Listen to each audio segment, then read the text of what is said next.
ጥያቄ መጠየቅ ይቻላል? ኦልራይት ምትለዋለ እዚህ ላይ ልጅ ማለት በምንድን ነው አረዳዱ? እኔ አልገባኝም። ልጅ ማለት ለምሳሌ ማለት ነው። እሺ ኢየሱስ ቅድም ጥቅስ አውጥታ ነበረ። እሺ ከዘመን አስቀድሞ ወለድኩህ ምናምን የሚል ማለት ነው።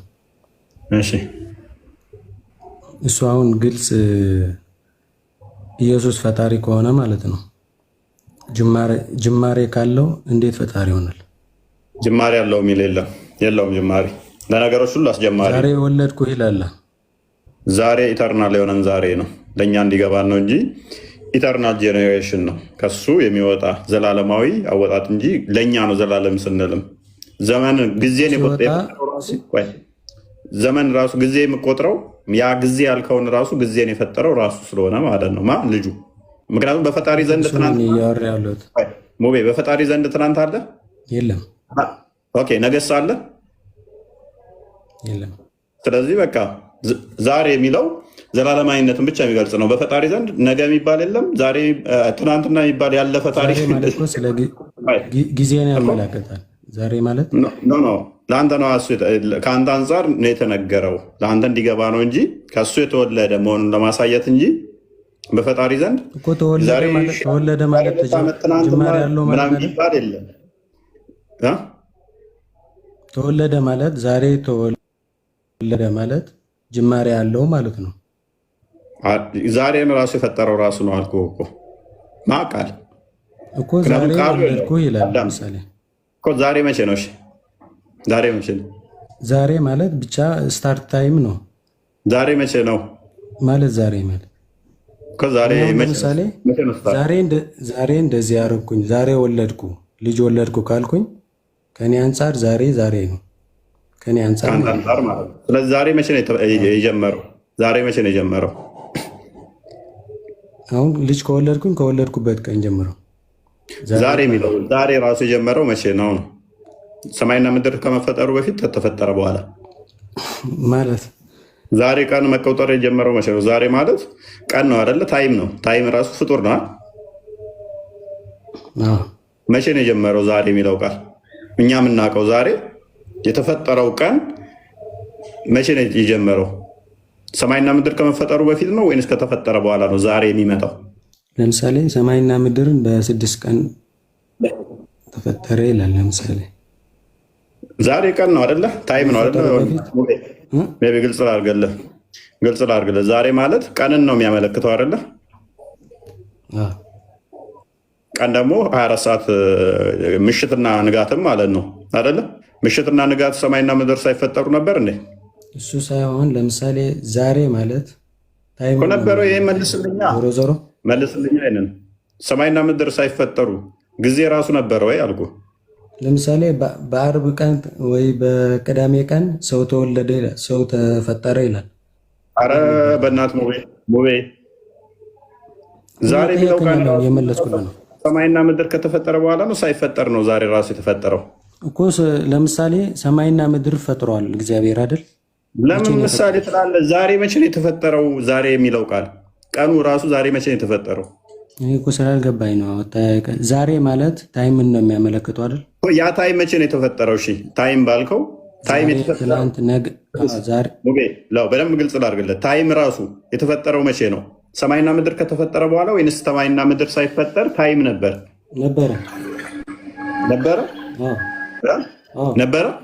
ኦልራይት። ስለዚህ ሰማይና ምድርን ሳይፈጠር ታይም ነበረ እያልከኝ ነው? ታይም ፍጡር ነው ፍጡር አይደለም? ታይም ፍጡር ነው ፍጡር አይደለም?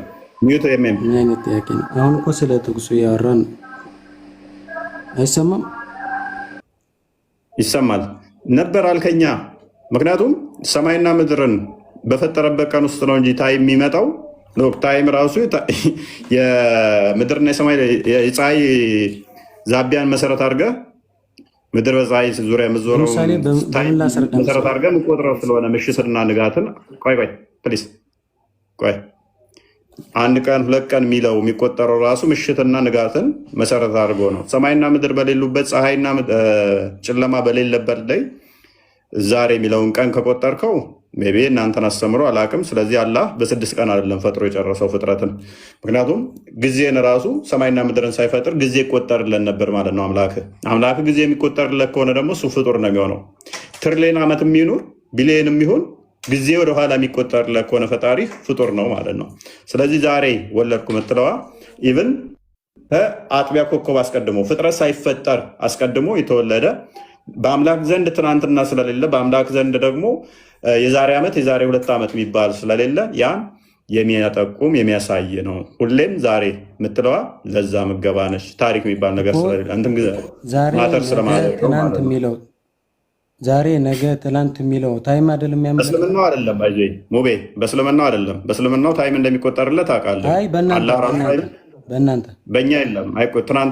ትናንት ወዲያ የሚባል ነገር የለም። ካላ ሳየኝ ለምሳሌ ማለት ነው ሰማይና ምድርን ምሳሌ አይደለም ቀን ፈጠርኩ ይላል። እሱንማ ነገርኩህ እኮ ከፍጥረት አንጻርማ ፈጣሪ በ6 ቀን ፈጠረ ተብሎ ፍጥረት ስለሆነ ነው ዛሬ ያለው እኮ ፍጥረት ስለሆነ አይደለም። አላህ ጋር ግን ሲመጣ ታይም አስቀድሞ ይቆጠርለት ነበረ። ታይም ስለሚቆጠርለት እሱ ደግሞ ፍጡር ይሆናል ማለት ነው። ለምሳሌ ቁርአንን ሰማይና ምድር ከመፍጠሩ 50 ሺህ ዓመት በፊት ይቀራ ነበረ። ስለዚህ 50 ሺህ ዓመት በፊት ወደኋላ ታይም ተፈጥሯል ማለት ነው። ከዛ 6 ቀን ስጨምርበት ፍጥረት ራሱ በስንት ቀን የተፈጠረው አይታወቅም። አላህን ይህን 50 ሺህ ዓመት ከቆጠርክለት አላህ ራሱ ፍጡር ሆነ ማለት ነው። ቤቢ ቢኒ ማለት ትዊስት አድርጎታል ጥቅሱን ራሱ። አይ እኔ እኮ የጠየቁት ጥያቄና መልሱ የተለያየ ነው። ዛሬ የሚል የለውም። ቆይ ትዊስት አድርገዋል። መዝሙር 2 ቁጥር 7 ላይ ያለው ነው ከዛኛው ጋር እየቀላቀለ ያለው። መዝሙር 110 የሚለው ከአጥቢያ ኮከብ በፊት ከሆድ ወለድኩ ነው የሚለው እንጂ ዛሬ የሚል የለውም። አየህ፣ አትቀላቀል፣ እዛ ጋር አትቀላቀል። መጀመሪያ ግልጽ ይደረግ። እዛ ጋር 2 ጥቅሶችን ነው አንድ ላይ ቀላቅለ እያመጣ ያለው። እንደዛ የሚል የለውም እዛ ክፍል ላይ። ግን ዛሬ የሚለው በምንድን ነው የሚፈታው የሚለውን እሱ እንፈታለን። ግን ፎይ የተናገረው ክፍል ላይ ዛሬ የሚላለው ቆስቲ አንብበለት እስቲ። ከአጥቢያ ኮከብ በፊት ከሆድ ወለድኩ ብቻ ነው የሚለው። ቆይ እኔን ጥያቄን በደንብ እንትን አትበል። ቆይ የተጠቀሰውን ጥቅስ ላይ ነው መልስ መስጠት ያለብህ፣ ያልተነሳ ጥቅስ ላይ አይደለም። እሱ ላይ ሀሳብ ስጥና መዝሙር 2 ቁጥር 7 ላይ ያለውን ደግሞ እንፈታላለን። ችግር የለው። እዚህ ላይ ግን ይላል እንደዛ ዛሬ የሚላለው የለውም። እሺ ችግር የለውም። እስልምና የመተተኞች የደጋሚዎች ነው ብለሃል የሚል አይደል ነው።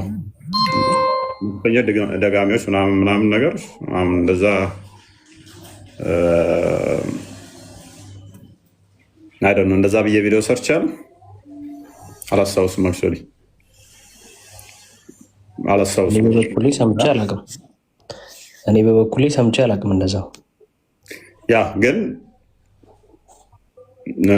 ድግምትንና መተትን ሙሐመድ እንደፈቀደ ደግሞ መረጃዎች ልሰጥ እችላለሁ።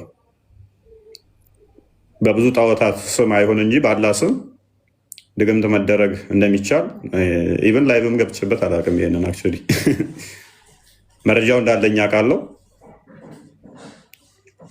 ኢቨን ክርስትናን አታክ ስታደርጉ እንደዚህ እያላችሁ ስትሳደቡ እዚህ ስማች እንትን ብዬ አላውቅም።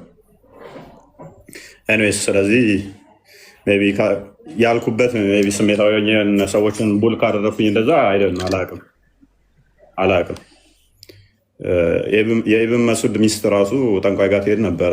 ኢብን መስዑድ ማለት በዋናነት 4ቱ ቁርአንን እንትን ይላሉ ብሎ ያስተምራሉ ወይም ቁርአንን ያስተላልፋሉ ተብለው ከተመረጡት ምርጧ የተባለችው ኢብን መስዑድ ሚስት አይኗ ስትታመም ጠንቋይ ቤት ትሄድ ነበር። ኤኒዌይስ ያው ከባድ እንትን ያለበት ጋር ማለት ነው። እና እስልምና ለቀህ ትወጣለህ ልስጥህ? ቻሌንጅ ታደርገኛለህ? እስልምና ለቀህ ትወጣለህ የሚባል ጥያቄው ምን አይነት ነው? ይሄ እንደዚህ አይነት ስላልክ ስንት ሰው አክፍረህ እንትን ብለሃል? አዳምጡ ቆይ። ስለዚህ ሜይ ቢ እንደዛ የተናገርኩት ካለ ቪዲዮን ታሰማኝ። መረጃ ካለ መረጃህን ማቅረብ ነው። መረጃ ስጠይቅ አዳምጥ። አንተ አይደለም አሁን እየጠየቀኝ ያለው ኢንሻላህ ነው። ሜይ ቢ እንደዛ ያልኩት ካለ ቪዲዮን ታሰማኝና መረጃውን ከፍታለሁ። አሁን ለተናገርኩት መረጃውን ሰጣችኋለሁ። ችግር የለውም። ስለዚህ ከድግምት ጋር ከተያያዘ የተናገርኩት ካለ ሜይ ቢ የመጣሁበትም ወደ ንጽጽር የገባሁበትም ዓለም ከዚህ ጋር የተያያዘ ነው። እናንተ እንደውም ክርስትናን አታክ በምታደርጉበት ላይ ስልጤ ላይ ካስታውሳላችሁ ክርስቲያኑ ያስደግመውብን ነው የኛ ልጆች ትምህርት ሰነፍ የሆኑት ብላችሁ ንብረት ስታወድሙ ነው። የጓደኛዬም ንብረት ስለወደመ ይህ አካሄድ እስልምና ትክክል ካልሆነ ብዙ እምነቶች አሉ። ኦርቶዶክስ ነው ትክክል የሚሆነው ወለ ፕሮቴስታንት ነው ወለ ዋቄፈና ነው። ከነዚህ ብዙ እምነቶች አሉ። አንድ ሰው ከእስልምና ትክክል አይደለም ብሎ ከወጣ ኦርቶዶክስን ብቻ ነው እንደሚከተለው ሌሎች አሉ። እነዛስ ነው እኮ እኔ አንደኛው ጥያቄ። እሺ እመጣለሁ። ፖይንቱ እዛ ላይ ነው። እሺ እመጣለሁ። በቃ ኤኒዌይስ እናሳጥረው፣ ወደ ፖይንታችን እንግባ። ኤኒዌይስ እዛ ጋር አንተን ካለ አምጡት እና የተናገርኩ ካለ ሜይ ቢ መረጃዎች ማቅረብ ስለምችል እንደዛም ብዬም ከሆነ መረጃዎች ያቀርባለሁ ላልኩት፣ ካላልኩም ደግሞ ብዙም እንትን አይለኝም። ኤኒዌይስ እስልምና ሐሰት ከሆነ የትኛው ነው ትክክል የሚሆነው የሚል ነው። ባለፈውም ብያለሁ እኔ ክርስትና ስህተት ነው ማለት እስልምና ትክክል ነው ማለት አይደለም ብዬ ተናግሬያለሁ ለታ። አሁን ደግሞ ዩኒቨርስ እናደርገውና እስልምና ስህተት ነው ማለት ነሰሰርሊ ኦርቶዶክስ ትክክል ነው ማለት ላይሆን ይችላል እንደናንተ። እንደኔ ግን ትክክል ነው ብዬ ነው ማምነው። አዎ ኦርቶዶክስ ነው ትክክል። አንተ ግን እንደዛ ብለህ አለማመን መፍትሄ ነው። እስልምና ስህተት እንኳን ቢሆን ኦርቶዶክስ ትክክል ያደርገዋል ማለት አይደለም ብለህ ማመን ጤናማ ነው። ከዛ በኋላ መፈተሽ ግን ያንተ ድርሻ ይሆናል ማለት ነው። የትኛው ትክክል ነው ብሎ የትኛው ነው ትክክል ብሎ እንደኔ ብትጠይቀኝ ግን ሌላው የትኛውም ስህተት ነው ከኦርቶዶክስ ውጭ ብዬ ነው ማምነው። ፔሬድ። ሌላኛው ምንድነው እሱ እኛ ምንገባው ልንጠይቅህ ነበረ አንተ ትጠይቀናለህ የሚል ፕሊስ። ታድሶም ሆነ ምንም ምንድን ነው የሚታደሰው? ጫማውን ያድስ። የፈረሰ ቤት ካለ ቤቱን ያድስ። ኑሮው ማደስ ያልቻለ ሃይማኖቱን ያድሳል። ሃይማኖት የምታድሰው ሳይሆን አንድ የተሰጠ ነው። ሃይማኖት ማለት በራሱ መገለጥ ነው። ወንድማችን ጀማል አንድ ጊዜ ይሁዳ በመልእክቱ ላይ አንድ ጊዜ የተሰጠች ሃይማኖት ለእሷ እንድትጋደሉ ጽፍላችኋለሁ ይላል። ነገር ግን ሾልከው የገቡ አንድ የሚዩት አድርገው ይሁዳ በመልእክቱ ላይ ቁጥር 3 ይመስለኛል። ሎክ ወዳጆች ሆይ ስለምንካፈለው ስለ መዳናችን ልጽፍላችሁ እጅግ ተግቼ ሳለው ለቅዱሳን አንድ ጊዜ ስንዴ አንድ ጊዜ ፈጽሞ ስለተሰጠ ሃይማኖት አንዴ ነው የምትሰጠው እንጂ የሆነ ሰዓት እየመጣ ምታድሳት አይደለም። እንድትጋደሉ እየመከርኳችሁ ጽፍላችሁ ዘንድ ግድ ሆኖብኛል ይላል። ስለዚህ አንዴ ነው የተሰጠችው እንጂ የሆነ ሰዓት ምጠግናት፣ የሆነ ሰዓት ምታሻሽላት፣ የሆነ ሰዓት ዳይፍ እያደረግ፣ የሆነ ሰዓት ሳይህ እያደረግ፣ የሆነ ሰዓት ሐሰን እያደረግ ምጠግናት ሃይማኖት የለችም። አንዴ ሳኪ ሆና ተሰጥታለች። ከጊዜ በኋላ መጥቶ የሆነ ምሁር ዳኢፍ የሚያደርጋት ሃይማኖት የለችም። ለዚህ ነው በኤፌሶ መልእክቱ ሐዋርያ ቅዱስ ጳውሎስ አንድ ሃይማኖት፣ አንዲት ጥምቀት፣ አንዲት ጌታ ይላል። አንድ ጌታ ይላል። አንዴ ነው የተሰጠው፣ አንዲት ነች ያለችው። እሷን ምታድሳት አይደለችም። ራስን ታድሳለህ እንጂ በሃይማኖት ውስጥ ሃይማኖትን ወደ አንተ ለማምጣት ስትል አንተ አታድሰው። አንተ ልክ ወደ ሃይማኖት ለመሄድ ስትል ራስ መታደስ ግድ ይልሃል ማለት ነው። ስለዚህ ታድሶ ብትል አይመለከተንም ማለት ነው። ራሳቸውን ይቻሉ፣ ላይፋቸውን ህይወታቸውን ያድሱ። ያ ነው። ስለዚህ አይድኑም ብለን እናምናለን። ጥያቄው ይመስላል። ሜይ ቢ ኢንሻላህ እንደውም እኔ ልጠይቅ ነበራል ጠየቀኝ ነው። እንደዛ ነው። ወደ ቶፒኩ እንመለስና እንትና ፓራፍሬዝ አድርገዋል ቶፒኩን ፍትሀት በሚባለው አንዴ ማብራሪያ ስጠኝ። እፎይ ስለ ፍትሀት ማለት ነው። ፕሊስ ሙባረክ አትረብሽ። ወደ ቶፒኩ አንዴ ፓራፍሬዝ ታምና የደሃ ፍትሀት ይለያያል እና ምንድነው እሱ? እና ምን አገባኝ እኔ። ተፈታ ሲፈልግ ከሞትክ በኋላ ጅብ ያስበላት፣ ተፈለገ ያቃጥልህ፣ ተፈለገ ይቅበርህ፣ ከፈለገ ውሃ ውስጥ ይጣልህ፣ ከፈለገ ጋራ ላይ ያስቀምጥህ፣ ከፈለገ ፎቅ ላይ ይስቀልህ፣ ከፈለገ ቤት ውስጥ ያስቀምጥህ። ከሞትክ በኋላ በድንህ ምንም ያመጣው ነገር የለም።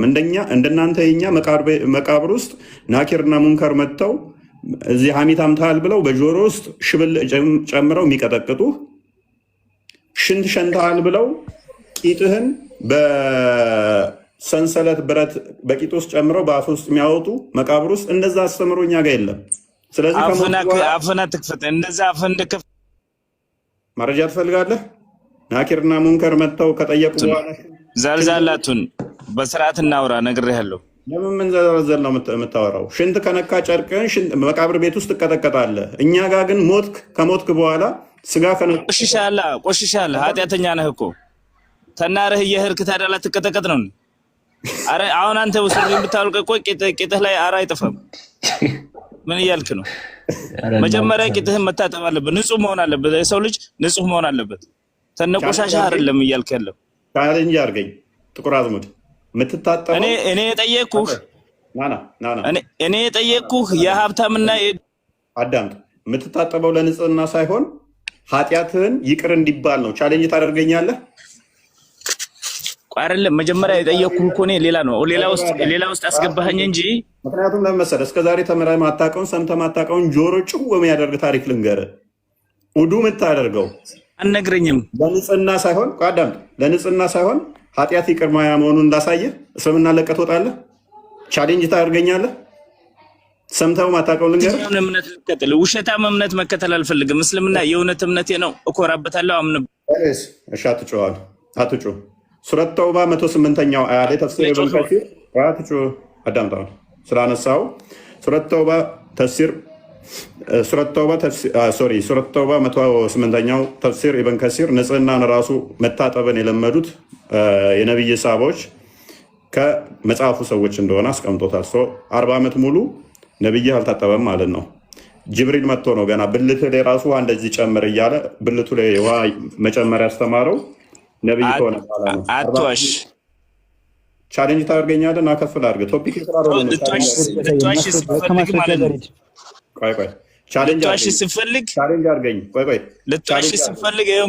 ልትዋሽ ስፈልግ ሰውን ሚዩትና እንትን ታደርጋለህ። እኔ ግን እውነቱ ቻሌንጅ አድርገኝ። ያወራኸው ውሸት ነው በለው፣ ውሸት ነው። እውነት ከሆነ ግን እኔ እስልምና ሐሰት ነው ላለው በለኝ። ውሸታም ነህ እንጂ ተመጀመሪያ እስከ መጨረሻ ሲጀመሩ ጩኸቱ ነው ውሸት ነው። እስልምና ውሸት ነው የምታመጣች በራሴ እንትን ብዬ ነው። አንተ ሙባረክ አዳም ሃይማኖት አንተ ስለከኝ አደረጉ። ዛሬ ለማለት ትጃችሁ። ዛሬ ምን ሆናችኋል ግን? ምን ሆነ አይደለም አንተ የምታወራው ነገር ስነ ስርዓት ውጭ የሆነ ነገር እያወራ ነው። እስልምናም በጥላቻ በጭፍን ጥላቻ ምንድነው? ዛሬ ምን ሆናችሁ ነው? ጤና የላችሁ እንዴ? ከቶፒክ ጥላቻን ተውና ጭፍን ጥላቻን ተውና ፓራፍሬዝ አድርገውና ቶፒኩን አንዴ ቶፒኩ ላይ ያወሩስ። ምንድነው? ምን ሆነዋል ዛሬ? ምን ሆነ? ለምን ታወርደዋለህ? በስተክል እንትን የሚለው አረ ሙባረክ ቶፒኩ ላይ አንድ ይሄ ነው እስልምና ወይንም ቻሌንጅ አድርጉኝ አልኳችሁ። ቻሌንጅ አድርጉኝ። እኔ መረጃ ካላመጣሁ 2400 ሰው እስልምና ስምናት በል አንተ አለ እንደ የሆነ ከማዛ ጋር አውራ ፕሊስ አዳምጥሽ አንዴ ቶፒኩን ፓራፍሬዝ አድርገው እንትና። እሺ እንግዲህ ዛሬ አላህ ልጅ ለምንድን ነው የሌለው የሚለውን ነገር እያየን ነበር፣ እየተመለከትን ነበረ። ሙስሊሞችን ይህንን ጥያቄ መጠየቅ እንፈልጋለን። ቁርአን ላይ ስንመለከት አላህ ልጅ የሌለው ሚስት ስለሌለ ነው ብሎ የማን ምስክርነት እንመለከታለን? የጂኒዎቹ ምስክርነት እናያለን፣ የጋኔኖቹ ምስክርነት እናያለን። ስለዚህ የጋኔኖችን ምስክርነት ይዛችሁ ነው ወይ የቀደምት ነቢያትን አስተምሮ ያጠፋችሁትና እንደ አዲስ አይ በቃ ይሄ ነው ትክክለኛው አስተምሮ አምላካችን ይህ ነው ብላችሁ ልትቀበሉበት የቻላችሁት ነገር የሚለውን ነገር እያየን ነበረ። የጠቀስነው ሱራ 72:3 አይተን ነበረ። እነሆ የጌታችን ክብር ላቀ ሚስትንም ልጅንም አልያዘም የሚለውን ክፍል አይተናል። ይሄ ምስክርነት ምንድን ነው? የጋኔኖች ነው። እና እስቲ ለወንድሞቻችን ጥያቄ እናቀርባለን። ይህንን ምን ብሎ ይመልሱልናል? አንድ ምስክርነት አለ ወይ? ቀደምት ነቢያት አምላክ ልጅ የለውም ያለ ብሎ ያስተማረ ከመሐመድ ውጭ ብለን እንጠይቃለን። ካለ ማስረጃውን ከነሱ እንቀበላለን። እስቲ ለአላህ እድል እንስጠው። እንትና ጨርሷል። ሙባረክ ይጨርስና ክፍት ስለሆነ እሺ፣ ሙባረክ አለ። ሙባረክ እሺ፣ ወርዷል። አላህ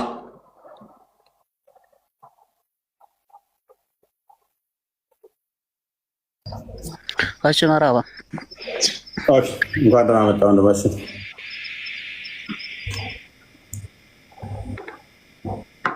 እንኳን ሰላም ቆያችሁ። መልካም ቁርአን በተለያየ ቦታ ላይ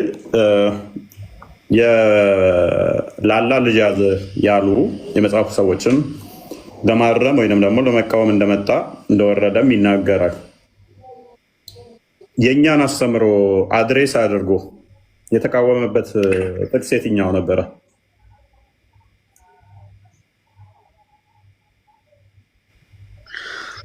ማን ነው ልጅ የሌለው? አላህ ነው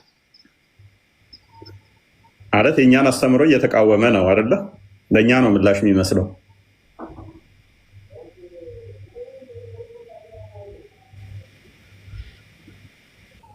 እኛ አላህ ከዚህ የጸዳ ነው። ለአላህ እኮ ልጅ አይገባውም።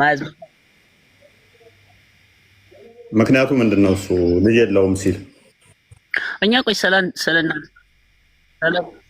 ስለእናንተ አስተምሮኝ ምን አገባን? ስለ ራሳችን እንጂ እየገባችሁ በእኛ ነው። አላህ ከሁሉም የጸራ ነው። ሲጀመር ልጅ ምናምን ለሱ አይገባውም። ተፈለክ ወደ ቁርአን አንቀጽ ተፈለክ መስጠት እንችላለን። አላህ ከሁሉም ይታወቃል። እንደውም እዚሁ ዳራ መምጣት ትችላለህ። ቁል ሁወ አላሁ አሐድ መቅራት ትችላለህ ማለት ነው።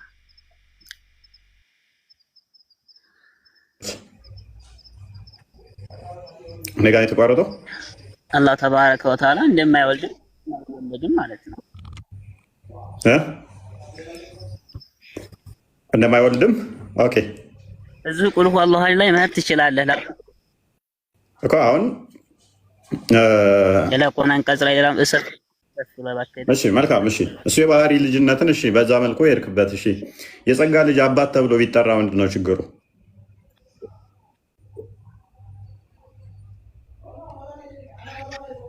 የጸጋ ልጅ አባት ተብሎ እንደ ለፈጣሪ ነው። ፈጣሪ እኮ አንድ ብቻ ነው። እንዴት አባት ይኖረዋል? እንዴት እሱ አባት ይኖረዋል አይደለም ያልኩት። አባት ለምን ቢባል ነው ያልኩት። ለፍጡራኑ በጣም ችግር አለ። ያ ከሆነማ በፍጡር መልኩ ገባ። አባት ቢባል ያ ከሆነማ በፍጡር መልኩ ገባ። ስለዚህ አይገባውም። ችግር አለው። እንዴት ነው የሌለው? ችግሩ ምንድን ነው? ለምሳሌ በፍጹም ችግሩ ምንድን ነው? ሽርክ ነው። በቃ አምላክ በቃ ልጅም አይኖረውም፣ አባት ሊኖረውም አይችልም፣ ልጅም ሊኖረው አይችልም። በቃ አምላክ አንድ ነው። እንዴት አባት ሊባል ይገባዋል? ወይስ ደግሞ አለው ሊባል ይችላል? አንተ ነህ። ለምሳሌ ይሄ ቁርአኑን አንቀጽ የገለጽከው ምንን በተመለከተ ነው? እሺ አላ አይገባውም ስትል ምንድን ነው እሱ? ቤዝመንት ምንድን ነው ማለት? ቁርአኑን ቤዝ አድርገህ ብቻ ነው ወይንስ በዚህ ምክንያት አላህ አባት ከተባለ ወይ አይገባውማ እኮ ዝም ብለህ አይገባውም እኮ መልስ አይሆንም እኮ። ለምን መሰለህ? አይገባውም ስትል ቤዝ ያደረከው ምንድን ነው? ቁርአኑን ከሆነ ቁርአኑ ደግሞ ምንድን ነው እሱ? ያ ነገር የትኛውን ጥቅስ ያ ጥቅስ እሱ እውነት ያስኬዳል ወይ ብለን እናየዋለን። ዝም ብለውን አይገባውም መልስ አይሆንም እኮ። መሄድ ለምሳሌ ለፈጣሪ ይገባል ብለህ ታስባለህ? መሄድ፣ መምጣት፣ መነሳት ወይ አላ መሄድ፣ መቀመጥ፣ መነሳት ለፈጣሪ ይገባል ብለህ ታምናለህ?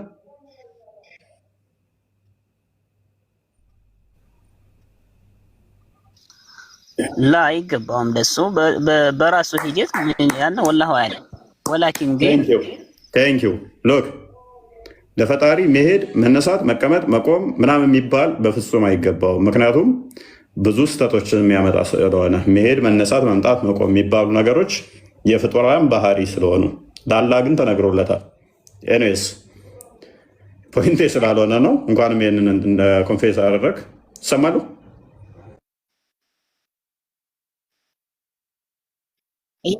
መረጃ ትሰጠኛለህ? ይሄ እኮ የፍጡራን መልክ እኮ ነው እያስያዝከ ያለው። ይሄዳል፣ ይንቀሳቀሳል ምናምን ስትለው እኮ የፍጡራንን እኮ መልክ አስያዝከው እኮ።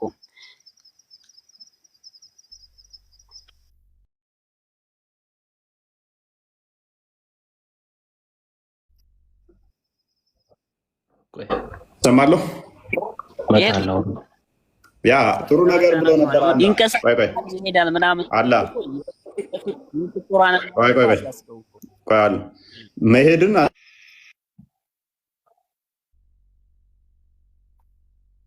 ማይ ጋድ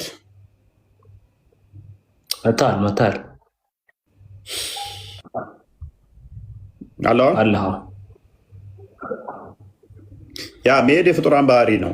የፍጡራን ባህሪ ከሆነ ሄደ መጣ ተብሎ ሊነገር አይችልም ለፈጣሪ። ለአላህ ግን ጸድቆለታል። ፍጡር መሆኑን የሚያሳይ ማለት ነው። ኤኒዌይስ ወደ ዋናው ፖይንታችን እንመለስና ስለዚህ ልጅ አይገባም ስትል በእንደዚህ አይነት መስፈርት ነው ማለት የሚለው። ኦኬ ማለት የምትሉት መሄድ ሜይ ቢ መሄድ የቦታ ለውጦችን ማሳየት ማለት ነው። መሄድ ማለት ከአንድ ቦታ ወደ አንድ ቦታ ሙቭ ማድረግ ማለት ነው። የታይምና የዲስታንስ ለውጦች አሉት ማለት ነው። ከአንዱ ቦታ ወደ አንዱ ቦታ መሄድ ማለት ነው አይደለ? መሄድ ማለት ይሄ ደግሞ የሚሰራው ምን ውስጥ ነው? ይሄ ህግ የሚሰራው ምን ውስጥ ነው? ፕሌስ ላይ ብቻ ነው። ብላክ ሆል ላይ ስትሄድ ይሄ ህግ አይሰራም። የፊዚክስ ህግም የለም። ወደ ሲንጉላሪቲ ስገቡ ይሄ ነገር ሲዝ ያደርጋል፣ ይቆማል እንደዚህ አይነት ነገር። ስለዚህ መሄድ የሚነገረው በቦታ ውስጥ ላለ ነገር ብቻ ነው።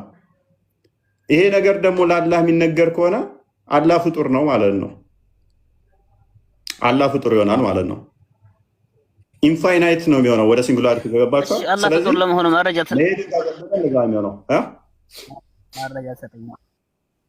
ምን መረጃ ትሰጠኛለህ? አላህ ፍጡር ለመሆኑ መረጃ ትሰጠኛለህ?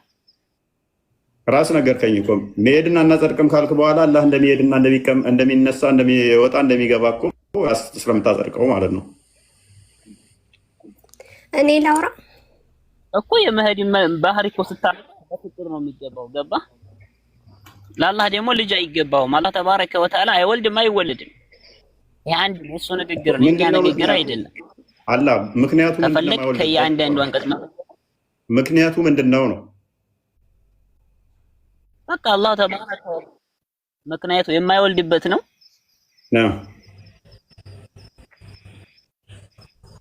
አላህ ተባረከ ወተዓላ የማይወልድበትን እኛ መናገር አንችልም። ምክንያቱም አልተቀመጠልንም። ለሚሊድ ወለሚውለድ አለቀ። አይወልድም አይወለድም አንድ ነው። በቃ አልዓለሙ ፈጣሪ ነው እንጂ የተፈጠረ አካል ስላልሆነ ማለት ነው። ታንኪዩ በቃ ይበቃል። የተፈጠረ አካል እንደሚያደርጉትን አካላት ድርጊት ግን ያደርጋል። መምጣት መሄድ ምናምን ደግሞ ይነገርለታል። ውሽ የፍጡራንን ባህሪ ያደርጋል። ኤኒዌይስ ሀያት እንኳን ደህና መጣሽ። ሀያት መሰለኝ የሚለው ጀማል ይቀድምሽ። እስኪ ታላ ባህሪ ያደርጋል ቢባልም አንድ ጊዜ እዚህ ላይ ሀሳብ ለመስጠት የፍጡራንን ባህሪ ያደርጋል ቢባልም ታዲያ እንዴት ሊረዳ ይችላል? አሁን አንተ እንዴት ነው የምትረዳው? መሄድን ለመግለጽ መሄድ ተብሎ ካልተነገረ የሰው ልጅ በምንድን ነው የሚረዳው? ነገር ግን መሄድ ማለት እንደ ሰው መሄድ አይደለም። መስማት አላህ ይሰማል ሲባል እንደ ሰው አይደለም። አላህ ያያል ሲባል እንደ ሰው አይደለም የሚያየው። ግን ለአንተ የሚገባህ አላህ ያያል የሚለውን አላህ ያያል ተብሎ ሲነገርህ ነው እንጂ አላህ ተብሎ ለምሳሌ ያያል የሚለውን ለመግለጽ ሌላ የሰው ልጅ በማያውቀው አላህ ብሎ ለምሳሌ የሆነ ቃላት ቢጠቀም እያየ መሆኑን በምንድን ነው የምትረዳው? አንተ እንድትረዳው ነው ይሄን ባህሪ የተነገረው እንጂ እንደ ሰው መሄድ፣ እንደ ሰው መስማት፣ እንደ ሰው መራመድ፣ እንደ ሰው ምናምን አድርገህ ባትረዳው ጀማል ሀሳብ ለመስጠት ነው። እዚህ ላይ አመሰግናለሁ። ነገር የለውም። አይ እንደ ሰው የሚል ነሰሰርሊ እንደ ሰው አላልኩም። መሄድ የሚለውን ብቻ ነው ያጸደቅኩት እንጂ እንደ ሰው የሚለውን አይደለም። ምክንያቱም የተለያየ አካሄድ መንገዶች ምን ለማለት ፈልጌ ነው እዚህ ጋር የአላህን ከሰው ጋርም ሆነ ከሌላ አላህ ከፈጠራቸው ነገራቶች ጋር አታመሳስለው ለማለት ነው። አላህ የዚህ የዓለሙ በሙሉ ኻሊቅ ነው፣ ፈጣሪ ነው፣ የማንኛውም ነገር ፈጣሪ ነው። እና አንዴ ልጨርስልህና ትናገራለህ። አንዴ እንግባባ አይሻልም? አካላትን ታጸድቃለህ ላላ የአካል ክፍሎችን የማንንም አይመስሉ ታጸድቃለህ ታጸድቅም? የማንንም አይመስሉ። ለምሳሌ አንተ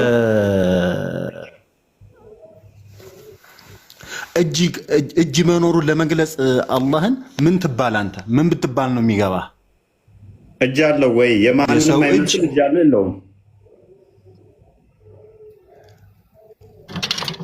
እየነገርኩህ እኮ ነው።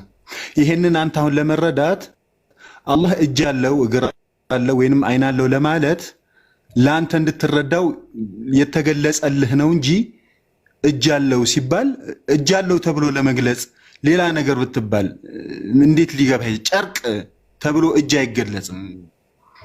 ለአንተ ሊገባህ። ለምሳሌ አሁን ጀነት ውስጥ ማር አለ ይባላል፣ ወተት አለ ይባላል። በዚህ ከተረዳሁ ልንገርህ፣ ወተት አለ ማር አለ ሲባል ግን እዚች ምድር ላይ ያለውን ወተትና ማር አይደለም።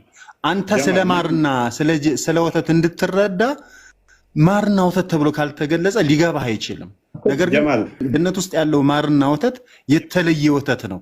ለአላህም የምሰጣቸው እነዚህ እጅ፣ እግር፣ አይን ምናምን ብለህ የምትለው አንተ እንድትረዳው ነው እንጂ የሰው አይነት ወይ የእንስሳ አይነት አድርገህ በአንተ አእምሮ ልክ አትሰበው ለማለት ነው። ጀማል ከተረዳኸኝ ሚት አታደርግ። እኔ እኮ የእኛን አይነት ብዬ አልጠየቅኩም። መች ወጣኝ አለው ወይ ይህንን ታጸድቃለህ ወይ ብቻ ብዬ ነው የጠየቁ። የማንንም አይመስል ብዬ እኮ አልኩ። እንዴት ይሄ እኮ የተነገረ ነገር እኮ ነው። ምን እኔ ያጸደቅኩት አላጸደቅኩት አንተ ወደምትፈልገው ፖይንት ሰውን እንዲሄድ ሳይሆን ማድረግ ያለብህ። ፕሊዝ ጀማል፣ ታሁን በኋላ የሆነ ክስ አትመስርት። ካሁን በኋላ ጥያቄው ላይ ብቻ መለስ። ስለዚህ ይህን የምታዘርቅ ከሆነ ከሌሊቱ 1/3 ደግሞ ወደ ቅርቢቱ ሰማይ ይመጣል ይላል። ስለዚህ ይመጣል ሲል አላህ ነው ወደ ቅርቢቱ ሰማይ የሚመጣው ወይንስ? ታዲያ መውረድ ማለት ወደ ቅርቢቱ ሰማይ ይመጣል አይመጣም? ያኔ ይሄንን በምን ቃላት ቢነገርህ ነው አንተ እንደ ሰው ልጅ ልትረዳው የምትችለው? ይህን እንድትረዳው ነው እንጂ የተደረገው እንደ ሰው እየወረደ እየወጣ አድርገህ አትሰበው። ፕሊስ እኔ እንዴትም ይውረድ ይውጣ፣ ፕሊስ እባክህ። እኔ ፕሌን አለ ውፍ ብሎ የሚሄድ አለ፣ ጦጣዎች አሉ እየዘለሉ ከግንድ ወደ ግንድ የሚሄዱ ወፎች አሉ እየበረሩ የሚሄዱ። ይወርዳል የሚለውን ብቻ ነው። እኔ ሙቭመንት አለ ያልጠየቅኩን ለምን ትመልሳለህ? እኔ እንደ ሰው ወይን እየሮጠ ወይን ቀስ ብሎ ወይንም በሊፍት ወይም ምናምን ብዬም አልጠየቅኩም። ይወርዳል ወይ ብቻ ነው። ምክንያቱም ይኸውልህ ጀማል ራስህ ይሄ ነገር በጣም አይምሮን ተቆጣጥሮት ቻሌንጅ እያደረገ ስላለ እኔን አኪዝ ታደርጋለህ። እኔ ያላልኩትን ማለት ነው። ቅድምም ብለሃል ለአንተ እንዲገባህ ነው እንጂ አልተነገረም። የለም አይነት ስታፍ ስለተጫወትክ ነው። የአባሾችን አቂዳ መሰል የሚል ስለሆነ እሱን እንድታጠራ ብቻ ነው እንጂ ቶፒክም አይደለም። እዚህ ውስጥ ማውራትም ፍላጎቱም አይደለም። ዛሬ ፍላጎቱም ስለሌለኝ ማለት ነው። የግብር አካላትን በግብር አካል የተገለጠ ነው የሚል አይነት እሳቤ ስለያዝክ እውነት አካል ነው የምታጸድቀው ወይንስ የግብር አካል ነው የምታጸድቀው የሚለውን እንድትለይ ብቻ ስለፈለኩ ነው። ኤኒዌይስ መጨረሻ ላይ ግን ያው ይወርዳል የሚለውን ካሰበትክ ወደ ፖይንቱ እንመለስ አይሻልም? ጀማል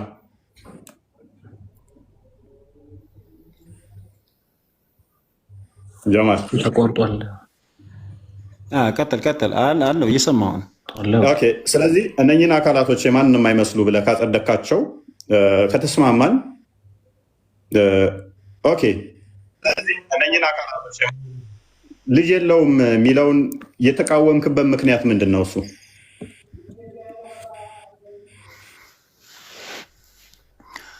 አላህ እንደ ፍጡራን ስላልሆነ ልጅ የለውም። ወንድም ቀድመም እየነገረህ ነበር። አላህም ተናግሯል አይወልድም አይወለድም ተብሎ ማለት ነው። በቂ መሰለኝ። መልካም። ስለዚህ እንደ ፍጡራን ስለሆነ ነው አላህ እጅና እግር ያለው። ሳልፈልግ እዚህ ውስጥ ገባው ማለት ነው። ምክንያቱም እኔ የምትላለኝ አንተ እንድትረዳው ነው ይሄ የተነገረው። ስለዚህ እኔ እንድረዳው ደግሞ ልጅ ያለውን ልጅ ብሎ ለምን አይነግረኝም? የእኛን ማይመስል ልጅ። ምክንያቱም የሆነ አርጉመንትን ደጋግመት እየተናገርክ ስለሆነ ነው። ልጅ የለውማ። ኦኬ፣ ለምንድን ነው የሌለው?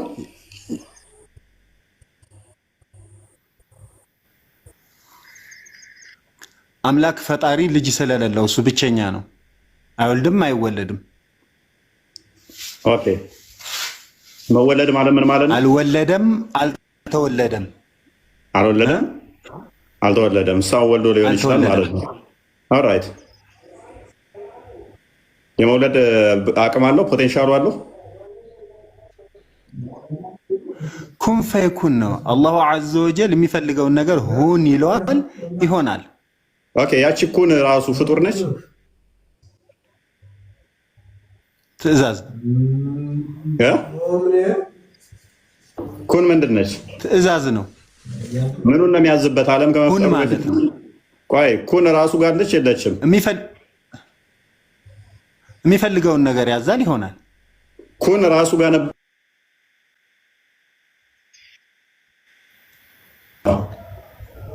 ከሱ የወጣችሁን አይደለም ያልኩህ።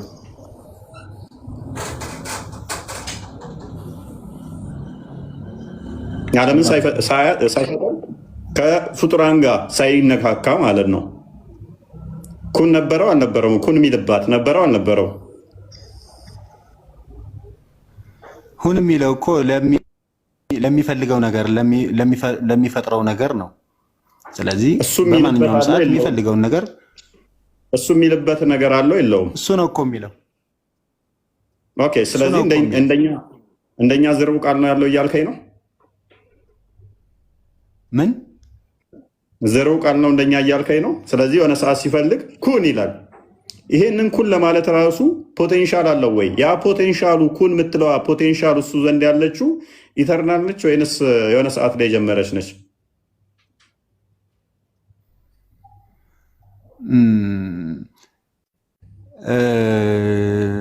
የተረዳው አልመሰለኝም ጥያቄህን። ግን ምናልባት አላህ ይሄንን ምድርም ሰማይን ዓለምን ይሄን ከውኑን ከመፍጠሩ በፊት መሆን ያለበትን ነገር እንዲሆን የወሰነበት ውሳኔዎች ስለ ሰማይ፣ ስለ መሬት፣ ስለ ሰው ልጅ አልጠየኩም። ቀድር አይደለም ቶፒክ። ታዲያ ምንድን ነው የምታወራው? ያንን የወሰነበት ቃሉን ነው የጠየቅኩህ እኔ አይደለም። እንትና ጀማል አይሰማም? ኡፈይ ምናልባት እኔ በተረዳሁት ማለት ነው። እሰማለሁ ትሰማለህ? ኩን የምትለው ቃል ፍጡርና ፍጡር አይደለም የምትለው? እሺ አይደለም። ይሄ ጥያቄ ይሄ ነው አይደል? እሺ ቀጥል። ስለዚህ ይሄ ባህሪ ይባላል። አሐደል ከላም ስናይ ባህሪው ምናልባት ይሄ የአላህ ባህሪ ነው። ገብቶሃል? ከላም ነው፣ ወደ ከላም ነው የሚሄደው። ከላም ማለት የአላህ ከላሙላህ የአላህ ካለ ንግግር ለአላህ ባህሪ ነው እንጂ ፍጡር አይደለም። የአላህ ባህሪው ነው። ኦኬ ባህሪው ነው። ከላም የአላህ አላህ ሁን የምትለው ቃል ማን የአላህ ባህሪ ነው እንጂ እንትን አይደለም። እሺ ያ ባህሪው ዘላለማዊ ነው ብለህ ታምናለህ? ዘላለማዊ ነው ባህሪው። ባህሪው ዘላለማዊ አለ። አላህ ኢንሻ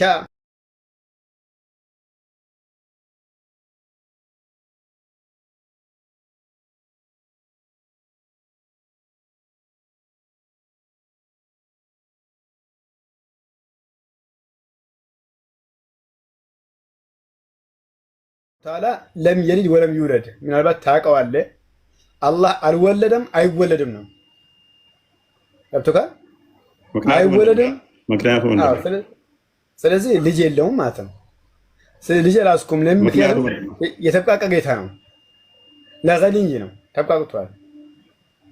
ስላልተብቃቃ ነው እንደ እጅ አይኖረው። ስላልተብቃቃ ነው እንደ ወደ ታች የሚወጣው። ይሄ የአላህ ባህሪ ነው። ገብቶካል? ልጅና ልጅ ማለት ለምሳሌ የአንተ ልጅ የኡፈይ ልጅ ለኢስላም። ስለዚህ ያለፍኩህን እሺ እንደገና አልጀምር ማለት ነው። ስለዚህ ባህሪው ነው አልከኝ። ያላ ባህሪ በታይም ውስጥ ይለዋወጣል እያልከኝ ነው? ምኑ የምኑ ባህሪ? ባህሪው ያው ጥያቄን ወጣ። የአሁኑ ቶፒክ ትተዋለ? አልተውኩትም። እሺ ባህሪው ቀያየራል እያልከኝ ነው? የአላህ ባህሪ እና ከፈጠረ በኋላ አሁን ለምሳሌ ኤግዛምፕል፣ ምክንያቱም የጠቀስካቸውን ሁሉ እነኛ ያላ ባህሪ ናቸው አልከኝ። ለምሳሌ ልጅ እጅ መኖሩ እንትኑን አልና ከዛ ስለመውረዱ ስለ ባህሪው ነው አልከኝ። ስለዚህ ዓለምን ከመፍጠሩ በፊት ወደ ቅርቢቱ ሰማይ ይወርድ ነበር። መቼ እኮ ረሱል ዓለይሂ ሰላም ነግሮናል። አላህ እንደሚወርድ ነግሮናል። አሳዲቁል መስዱቅ ዓለምን ከመፍጠሩ በፊት አልተነገረንም። እኛ ፈልሰፋ እስላም ውስጥ ፈልሰፋ የለም። በተነገረን ልክ አላህ ይወርዳል ብለዋል። ይወርዳል ብለዋል። ሱራ 754 እኮ ሰማይና ምድር ራሱ ፍጥረት የተፈጠረው በ6 ቀን ነው ይላል እኮ። ዓለም ከመፈጠሩ በፊት ወደ ቅርቢቱ ሰማይ ይወርዳል ወይ ስል እንዴት ሌላ እንትን ውስጥ ገባል? የለም ቅርቢቱ ሰማይ የሚባል ነገር የለም እንጂ ሲጀመር ሳይፈጠር አላህ ምን ይተኛ ይወርዳሉ ብለዋል። ገብቶሃል? ይወርዳል ብለዋል። ከተፈጠረ በኋላ ነው እሱ። በቃ ተላልፈናል። ኢስላም አንተ ስታካ ያደረከው መልስ ዋሌ ነው። ቅርቢቱ ሰማይ የሚባል ራሱ የለም። ሰማይና ምድር የለም ሲጀመር። ባሌለበት ላይ ነው የጠየቁት። ባሌለበት ላይ ያ ባልነበረበት ላይ የነበረው ባህሪና እነኚህ ከተፈጠሩ በኋላ ተለያየ ማለት ነው። በአንተ አባባል መሰረት ይሄስ ምን ብያለሁ? ቅድም ምን ብያለሁ? አንተ ባህሪው ነው አልከኝ እኮ። ይሄ የአላህ ባህሪ ነው። ባህሪ በሁለት ይከፈላል። አልተረዳኝም። ባህሪ በሁለት ይከፈላል። እስቲ ማስረጃ። ሲፈተል ፊዕሊና ሲፈተል አስሊ ይባላል። ማስረጃ ከቁርአን እስጠኝ። ምኑ ለምኑ ላወራኸው በሁለት ይከፈላል ያለው ባህሪ ነው። ሐዲስ ጥቀሰው። ينزل ربنا ينزل الله تبارك وتعالى ما እኔ የጠቀስኩት ነው። حين يبقى ثلث للآخر حين يبقى ثلث للآخر ለኢስላም እሱ የአላህ ባህሪ ይከፈላል የሚል አይደለም። አዎ ከሌሊቱ 1/3 ላይ አላህ ወደ ቅርቢቱ ሰማይ ይወርዳል። ምን አገናኘው? የአላህ ባህሪ ይከፈላል የሚል አይደለም። ይሄ እኮ የሚባለው በሁለት ይከፈላል የሚባለው ይሄ እስንባጥ ይባላል። በሐዲሱ ላይ ወደ ቶፒኩ አታመጣም። መቼም ስለማታመጣ ወደ ቶፒኩ መልሰውና የክርስትናን አስተምሮ የተቃወመበት ጥቅስ አለ ቁርአን ውስጥ አላህ ልጅ የለውም ሲል መቼም ስለማታመጣ ነው። የምታመጣ ከሆነ ባደላለሁ። ወደ ዋና ቶፒኩ መልሰው አላህ የተቃወመበት ሐዲሱ ላይ ቆምና እኔን ጠይቅ። የምን ሐዲስ? አሁን ጠይቀው። የምን ጠይቀው ነበር። አላህ ይወርዳል ባህሪው ይቀየራል ብለህ ወደ ልጁ ተመለሽና ቶፒኩ ላይ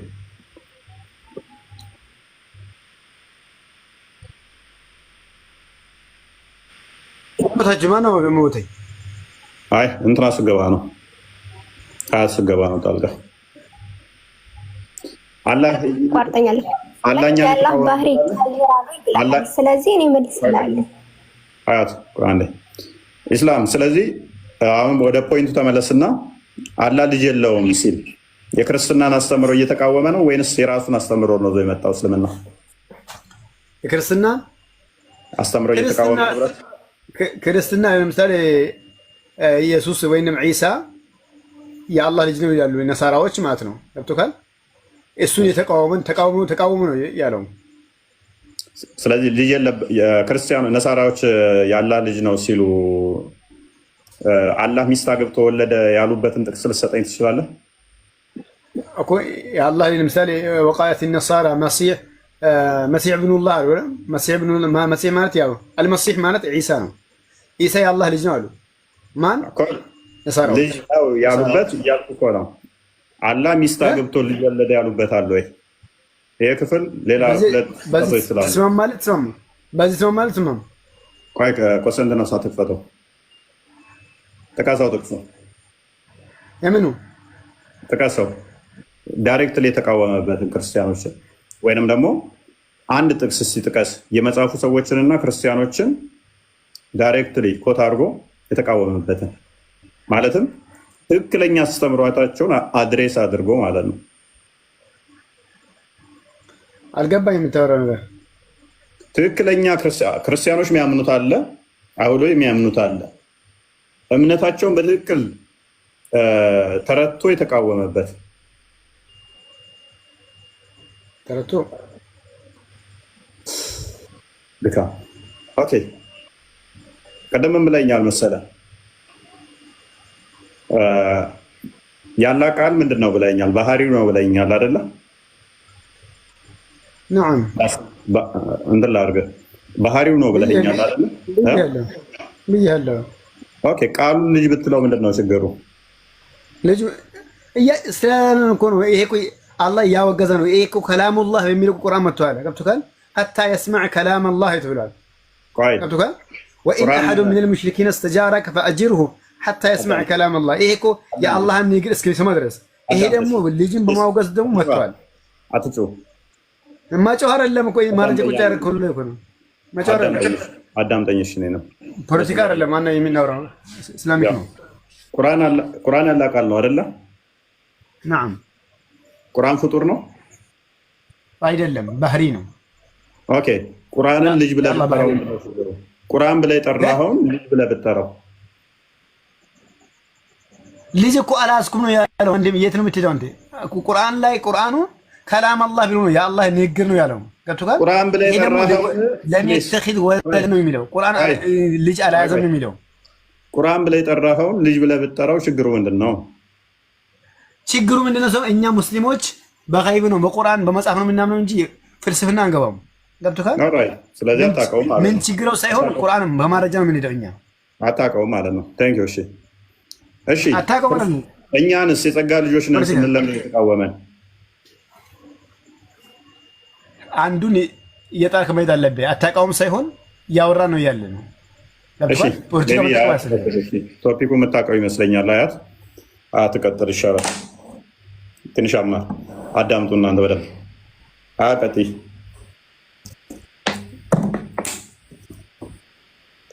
ኦኬ ጠይቀኝ።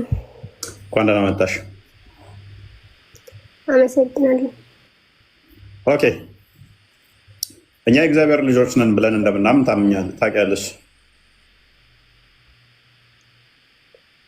እሺ ኦኬ። እኛን የተቃወመበት የቁርአን ክፍል አለ ሙስሊም አለ።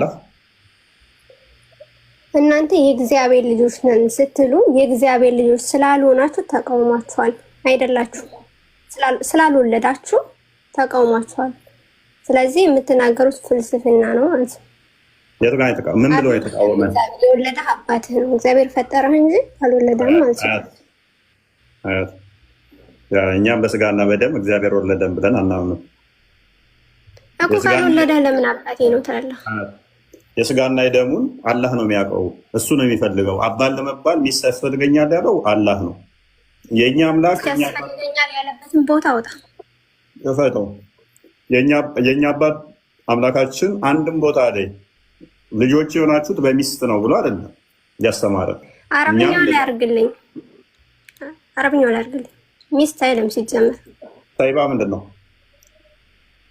ሳሂባ ማለት ጓደኛ ማለት ነው። ጓደኛ ማለት አምላክን የሚመስል አምላክ አምሳያ የለውም ነው እንጂ ሚስት የሚለው በፍጹም የለም። አጋር ነች። አጋር አይደለም፣ እኩያ አምሳያ ማለት ነው። ስለዚህ ወንድም ሊሆን ይችላል ማለት ነው። አላህ ተመሳሳይ እንትን የሚኖረው በመጀመሪያ ስነ ስርዓት ያዝ። ከአምላክ ጋር ስታወራ ስርዓት ችግር የለውም። ኮንቴክስቱ ይዳኛናል። ሳሂባ አጋር ወይንም ጓደኛ ምን ለማድረግ ለልጅ ተጠቅሷል። ልጅ ለምንድን ነው የገባው እዛ ኮንቴክስት ውስጥ? አንበቢውና ቀጥይ ፈስሪው። እሺ ልጅ አለው ስላሉ ለልጅ ደግሞ አንድ ሰው ልጅ አለው ሲባል እሱን የሚመስል አምሳያ አምላክ አምሳያ አምላክ ሊኖር ይገባል። ኦኬ አምላክ ደግሞ አምሳያ ስለሌለው ልጅም አይኖረውም። ኦኬ ስለዚህ አምላክ የለውም እሱን የሚመስል። አጋር የተጠቀሰው አጋር ሳይኖረው ልጅ እንዴት ይኖረዋል ያለው ሚስት አይደለችም ብለሻል። ወንድ ነው እንበል፣ አጋሩ ወንድ ነው። ስለዚህ ወንድ ሳይኖረው ልጅ እንዴት ይኖረዋል? ወንድም አይደለ ሴትም አይደለ። አላህ አጋር አምሳያ የለውም፣ እሱን የሚመስል አምላክ የለም ነው። ሚስት ምናምን አትበል። ሚስት አይደለችም ብለሻል። ስለዚህ አጋሩ ልጅ እንዲኖር ያስፈለገው ወንድ ነው ልጅ የተጠቀሰው። ወንድም አይደለ ሴትም አይደለ፣ አምላክን የሚመስል አምላክ የለም ነው። እዛ ጋር ፖይንቱን ለማሳየት ፈለገ። ኦኬ አላህ ጅገር እንዳለው ከጎን የሆነች ስታወሪ ደስ እንዲለኝ። አላህ ጅገር እንዳለው ታምኛለሽ? ጅገር እንዳለው ታምኛለሽ? አዎ አምናለሁ። ጭንቅላት አለው ልክ እግዚአብሔር እንዳለው ነው ማምነው። እኛ መንፈስ ነው 318 አባቶች እንዳጸደቁት ነው ማምነው። ችግር የለው። እኛ እግዚአብሔር መንፈስ ነው ብለን ነው ምናምነው። መንፈስ ነው ብለሽ ታምኛለሽ አንቺ? ከአንተና ከአባቶች ማን ነው የሚበልጠው? አባቶች ይበልጣሉ። አንተ ልስማ ወይስ አባቶች? አባቶች ተማሪ ነኝ። ስለዚህ አሁን ምን ታደርግልኛለሽ? እና ስለዚህ አባቶችህን ነው የምሰማው፣ አንተን አይደለም የምሰማው። ማይክ ኢንቫይት ላድርግሽ፣ ካሜራው ማይክሽን ኦፍ ታደርጊና 318ቶቹን ብለሻል። 318ቶቹን ክፈቻቸው እስኪ። የዛሬ 1000 ምናምን ዓመት መረጃዎችን ክፈች። የትናንትና መጽሐፍ ሳይሆን ቪዲዮ ግን መላክ እችላለሁ። ቪዲዮም ጽሁፍም መላክ እችላለሁ። ቪዲዮውን አዳምጪው፣ አንቺ ራስሽ ያዩና አዳምጪው። ሎክ ስለዚህ አባቶች ሲሏችሁ ማንን? ዮሐንስ አፈወርቅ ነው? አትናቴዎስ ነው? ክፈት የራሱ ነው መጽሐፍ። ምክንያቱም እናንተ ጋር አዳምጪ እናንተ ጋር ስናመጣ አረብኛው ነው የምናሳያችኋለና አትናቴዎስ ስትይ ኮት ስታደርጊ አትናቴዎስን አንቺ፣ ዮሐንስ አፈወርቅ ስትይ እንደዛ። ስለዚህ እንደዛ ነው አባቶች ስትይ ማለት ነው። ኤሬስ ለምን ቆይ የአንቺ አምላክን ለመናገር የኔን መናገርስ ለምንድን ነው የግዴታ ፓራላል ካልሄድሽ? አምላክሽ ጭንቅላት መኖሩ ይኑሮ አይኑሮ አታውቂም ማለት ነው። ይኸውልህ ለምንድን ነው ስርዓት የማይዘው ስታወራ? አምላክህ አምላኬ ነው። የኛ አምላክ እኛ አምላካችን አላህ የምንለው አብን ነው። ስለዚህ አይደለም አብን ነው። ቆይ ሪካርድ አድርጉልኝ አሁን ድገሚው። አምላክሽ አብ ነው? ያህዌ ነው። አምላክሽ አብ ነው? አዎ ነው። ድገሚው፣ ሪካርድ አድርጉት። አምላክሽ አብ ነው? አዎ በይ ውስጥ አምላኬ አብ ነው በይ። ያው ነው አልኩህ እኮ ለምን እንደምታስተላግኝ። አላህ አባቴ ነው በይ። አላህ ፈጥሮኛል አስቀኝ ነው። አባቴ ነው በይ። አባቴ ነው በይ። ሉክ አብ አባቴ ነው ብላለች። እናመሰግናለን። አሁን ደግሞ አንተ ስሙን ስለምታምንበት ነው። እሺ እንደዛ ለኛ በስሙ አናምንም። አላህ አባቴ ነው በይ። አላህ አስገኘ ነው። አንተ በእኔ በአንተ ትእዛዝ አለ። ኦኬ ማመልከው አብ አባቴ ነው በይ። ሀያትዬ የማመልከው አምላኬን አስገኘ ነው። በቃ ወደ ጥያቄ ግባ። ለምንድን ነው የመጨረሻ በጣም የምጣፍጥ ነኝ። በጣም ተስማምታኛለች። ስዊት የሆነች ንግግር። አብ አምላኬ ነው በይ። በጣም የወደድኳት ንግግር አልኩኝ። ኖ ይቆራረጣል። አብ አምላኬ ነው። አምላኬ ነው ማ አብ? አዎ። ለምን አትጠሪውም? ገርሞኝ ነው። አብ አምላኬ ነው በይው። ስሙ ስላልሆነ ነው። አብ የሚባል ስም ስለሌለው አብ አምላኬ ነው በይው እና በደንብ ጠሪው። በደንብ ሰው እንዲሰማው እኮ ነው። በጣም ደስ ዘመን አምላኬ ያህዌ ነው። ኤኒዌይስ አምላኳ ያህዌ ነው። አብ አምላኳ ነው። እናመሰግናለን። ቆንሰንሶስ ከፍ በል። የእኔ ብቻ ሳይሆን የሙስሊሞችም አምላክ ነው። ስለዚህ ስታወራ በስነስርዓት አውራ። እናመሰግናለን እህታችን፣ በጣም ወድጄዋለሁኝ። እንደዛማ ከሆነ የእኔ ስህተት ነው እስከዛሬ አለማወቄ። ሙስሊሙ አምላካችሁ ለካ አብ ነው። ያህዌ አምላካቸው ነው። ያህዌ አብ አባታቸው አምላካቸው ነው። ሎክ አብ አምላካቸው ነው። ምን አይነት ስህተት እንደሰራ ላሳያችሁ። አብ ባለችበት ቅጽበት ልጅና መንፈስ ቅዱስን አመልካለሁ እያለች ነው። አባት ማስረጃ ልጅና መንፈስ ቅዱስ የሚል አባት የሚባለው ያለ ልጅ አይደለም። አባት ማለት ልጅ ስላለው ነው አባት የተባለው። ስለዚህ አዳምጫ ዩቲ አባት ባለችበት ቅጽበት በወልድ አምናለሁ እያለች ነው። ልጅ አለው እያለች ነው። እሷ ታሳቢ ያደረገችው አብን ብቻ ነው። ነጥራ እሱን ብቻ ነው ታሳቢ ያደረገችው። በዛ ቅጽበት ግን የማመልከው አምላክ አብ አባት ነው ባለችበት ቅጽበት ላይ ልጅ አለው እያለች ነው። አብ ማለት አባት ማለት ስለሆነ ይሄም በቁርአንሽ ላስተምርሽ በቁርአንሽ። ስለዚህ የማመልከው አምላክ በዚህ ጋር መልስ መስጠት እፈልጋለሁ። ላሳይሽ በቁርአንሽ። ስለዚህ የማመልከው አምላክ አባት ነው ልጅ አለው ብላለች። ልጅ ካለው ደግሞ ልጁም ደግሞ አምላክ እንደሆነ ሱረቱ ዙሩፍ 81ኛውን ክፈተው። እንትና ቆስጠንጢኖስ ልጁ ምንድነው? አምላክ ነው የሚሆነው። ነው ሀሳቤን ሳታስጠፋብኝ መጀመሪያ ሀሳብ መስጠት አዳምጪ፣ ትቀጥያለሽ። 81ኛውን ሉክ በአባቱ አምናለሁ ብላለች። አብ ነው ማመልከው። አባት ነው ብላለች። በዛች ባለችበት ቅጽበት ላይ አባት ነው ስላለች ልጅ አለው ማለት ነው። ልጅ ካለው ደግሞ ልጁ ምንድን ነው የሚሆነው? ለአራማን ልጅ ቢኖረው እኔ የተገዢዎች መጀመሪያ ነኝ በል። በዛው ቅጽበት ላይ በቁርአኗ ሎጂክ መሰረት ልጁ ምንድን ነው የሚሆነው? አምላክ ነው የሚሆነው። አምላክ ነው የሚሆነው። ሱራ 23:91 እና ክፈተው። ለአራማን ምን ይሆናል ማለት ነው? አባት ከሆነ አራማን አባት ከሆነ አምላካቸው አባት ከሆነ ልጁ ምንድን ነው የሚሆነው? አምላክ ነው የሚሆነው። ለአራማን ምንም ልጅ አልያዘም፣ አልወለደም። ከእርሱ ጋር አንድንም አምላክ የለም። ያን ጊዜ አምላክ ቢኖር ማለት ነው ሌላ አምላክ በነበረ ወይም ቢወልድ ማለት ነው አምላክ ሁሉ በፈጠረው ነገር በተለያየ ነበረ፣ ከፊላቸውም በከፊሉ ላይ በላቀ ነበረ። አላህ ከሚሉት ከሚመጥኑት ሁሉ ጠራ ይላል። ስለዚህ ልጁ ምንድን ነው የሚሆነው እያለን ነው? አምላክ ነው የሚሆነው። ግን ሊጋጩ ይችላሉ፣ ሊጣሉ ይችላሉ። አንዱ ሲፈጥር ሌላኛው ሌላ ሊፈጥር ይችላል። ልጁ ምን ስለሚሆን ሌላ አምላክ፣ ሁለት አምላክ ይሆናሉ እያለን ነው። ሱራ 19:89 እና ክፈተው። ተስማምቻለሁ እኔ ሀዩቲ፣ አብረን እናመልካለን። እንደዚህ ከባድ መጥፎን ነገር አላህ ልጅ አለው ወይንም አራማንን ልጅ አለው ማለት ምንድን ነው ይለናል? ከባድ መጥፎ ነገርን በእርግጥ አመጣችሁ። ምን ማለት? ለአራማን ልጅ አለው ማለት። እንቀጥለው። ከእርሱ ከንግግራችሁ ሰማያት ሊቀደዱ ምድርም ልትሰነጠቅ ጋራዎችም ተንደው ሊወድቁ ይቃረባሉ። ለአራማን ልጅ አለው ስላሉ ለአራማን ልጅን መያዝ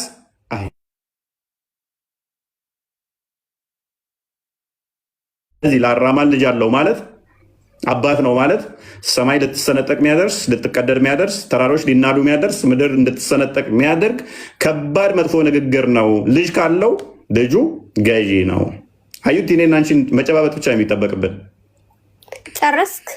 ላውራ መጨባበጥ ብቻ እንትን ይባልብን። እዚህ ጋ አሁን ኢየሱስ የእግዚአብሔር አብ የባህሪ ልጅ አይደለም። ኢየሱስ የእግዚአብሔር አብ ፍጡር እንጂ ልጁ አይደለም። ገባህ? የእግዚአብሔር ልጆች ደግሞ መላእክትም የእግዚአብሔር ልጆች ተብለዋል። አንተም የእግዚአብሔር ልጅ ተብለዋል። ስለዚህ አንተም የባህሪ ልጅ መሆን አለብህ ማለት ነው። በእንደዚህ ሂሳብ ከመጣ ከፍ በይ። አሁን እኔ የባህሪ ልጅ የተባልኩበትን ጥቅስ ክፈሽ። የባህሪ ልጅ ተብለሃል አልኩ። ልጅ ተብለሃል ነው ያልኩ። ለሁላችንስ አንድ አባት አለ። እናመሰግናለን። ኢየሱስም የባህሪ ልጅ አይደለም። ስለዚህ እግዚአብሔር አብ የባህሪ ልጅ የለውም ማለት ነው። እኛም ልጆች ነን። እኔም ልጆች ተብያለሁ። እኔ ግን የጸጋ ልጅ ነኝ። ክርስቶስ ግን የባህሪ ልጅ ነው። ቁርአንሽ ይህን ሁለቱንም የባህሪ ልጅ የሚል አሳየኝ። ዕብራውያን ምዕራፍ 1 ላይ ቁርአንሽ ሁለቱንም ስለሚያስቀምጠው ነጥሎ ብዙም አትልፊ። በቁርአንሽ አስተምርሻለሁ። የባህሪ መጽሐፍ ላይ ኢየሱስ የባህሪ ልጅ ነው የሚል አሳየኝ እኮ። አሳይሻለሁ። አንብበላት። ዕብራውያን ምዕራፍ 1 ቃል በቃል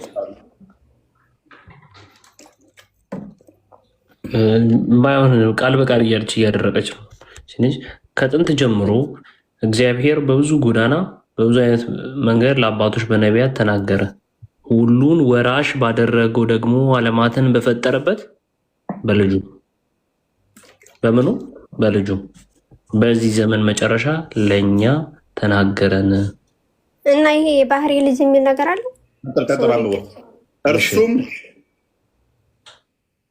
እርሱም የክብሩ መንጸባረቅና የባህሪው ምሳሌ ሆኖ ሁሉም በስልጣኑ ቃል እየደገፈ ኃጢአታችንን በራሱ ካነጻ በኋላ በሰማያት በግርማው ቀኝ ተቀመጠ። ማነው በሰማያት የተቀመጠው? አዩቲ ሀያት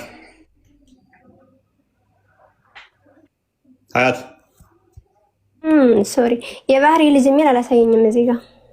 ኦኬ ምኑ ነው ይላል? የባህሪው ምንድን ነው ይላል? እኔ ጋ ነው ላግ ያደረገው እኮ የባህሪ ልጅ። ይኸውልህ አሁን አንተ ያልከኝ የባህሪው ልጅ ነው። አንቺ አብን የምታመልኪ ከሆነ ኢየሱስ የሚባል የባህሪ ልጅ አለው። ልጁንም እያመለክሽ ነው ብለኛል። አላሳየኝም። ባህሪ ማለት ምን ማለት ነው እህታችን? ባህሪ የሚመስለው ማለት ነው። አሁን ለምሳሌ ሰው ነኝ አይደል? ስለዚህ እኮ አሳየኝ። ምን ታጨበጭባለህ? ሳታሳይ ዝም ብሎ ማጨብጨባለህ እንዴ? ኮንስታንቲኖስ የሚመስለው ማለት ነው።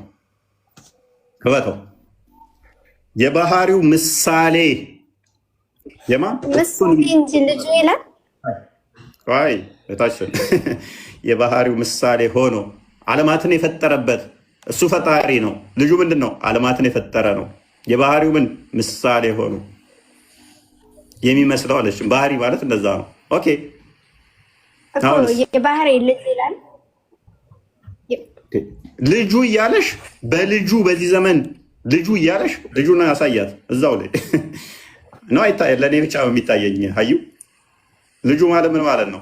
አንቺ ጋር ስታነቢው ማን ተብሎ የሚነበበው? አባቱ አያቱ ብሎ አድርግልኝ። እዚህ ጋር ግን የባህሪ ልጅ የሚል ነገር የለም። ሌላ ቦታ ካለህ ምናልባት ምን እያልሽ ነው? አንብቤ እስኪ የባህሪው ምሳሌ አይለው። እስቲ አብረን አንድ ላይ እናንብበው። ሀዩ አብረን እናንብበው። እኔና አንቺ ነይ እስቲ አንብቢው እስቲ። ምናልባት አዲስ ሆኖብሽ ሊሆን ይችላል። ተመልከቺ። ሁሉም ወራሽ በቃ በደንብ ካወቅሽው አብረን እናየዋለን። ሁሉን ወራሽ ባደረገው አለ፣ ደግሞም ዓለማትን በፈጠረበት በልጁ አለ። በምኑ አለ? ወራሽ በተደረገው። እሺ ገና ወራሽ ነው የተደረገው። ኧረ ቆይ ችግር የለውም። ይሄ ምንድን ነው የሚለው? ዓለማትን በፈጠረበት በልጁ ይላል። እሺ እኔ ግን የምፈልገው የባህሪ አንዴ ተረጋጊ። ዓለማትን በፈጠረበት በልጁ ይላል። ተይ እንጂ ተይ አላት። አያት ተይ። መመሳሰል ከሆነ ፈጣሪ ባህሪው ምንድን ነው? መፍጠር ነው አይደለ? ልጁ ምንድን ነው? የፈጠረበት ነው። ስለዚህ እሱ ምንድን ነው አለን? የባህሪው ምሳሌ፣ እርሱን የሚመስል ማለት ነው። ቃል በቃል ምሳሌ ማለት ይኸውልህ፣ ምሳሌ ማለት እሱን የሚመስል አይደለም። እሺ ምሳሌ ማለት የሆነ ነገር የምገልጽበት እንጂ እህታችን አንቺ ያለ ባህሪ የባህሪ ምሳሌ ነሽ። ዓለማትን አንቺ ፈጥረሻል። እዚያ ፍጥረት ላይ እንደ ምሳሌያችን ይላል ሰውን ሲፈጥር። ስለዚህ አንተም የእግዚአብሔር ምሳሌ ነው ማለት ነው። አይልም፣ ባህሪ አይልም፣ ምሳሌ ይላል። እህታችን ምሳሌ ሌላ ነው። የባህሪ ማንም ሊሆን አይችልም በፈጣሪ ዘንድ። የባህሪ ምሳሌ አንድ ልጁ ብቻ ነው። መልክና ምሳሌ ምንድን ነው? ለይ ባህሪ ለይ። ባህሪን ከለየሽ ፈጣሪ በባህሪ ማንም ሊመስለው አይችልም።